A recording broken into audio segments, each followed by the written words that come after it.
పరమందు ఉన్నటువంటి దేవుడు ఆత్మస్వరూపి.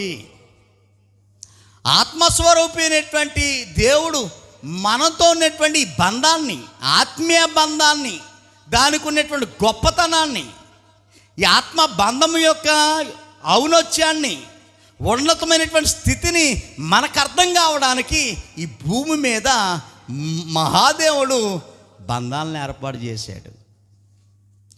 దేవుని యొక్క బంధము, దేవుని యొక్క ప్రేమ అర్థం చేసుకోవడానికి ఈ భూమి మీద మనకి తండ్రి బంధం, తల్లి బంధం, అన్నదమ్ముల బంధం, అక్క చెల్లెల బంధం, ఈ బంధాలను దేవుడు పెట్టాడు.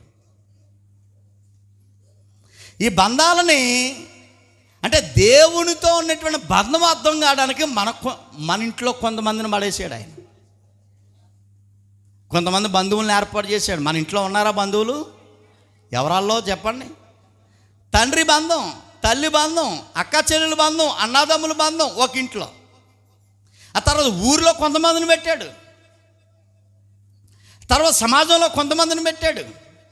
ఎందుకు ఇంతమందిని దేవుడు పెట్టాడు అంటే ఈ బంధాల ద్వారా, ఈ బంధాలను కలిగి ఉండటం ద్వారా, ఈ బంధాలను చూడటం ద్వారా ఏ బంధం మనకు అర్థం కావాలి?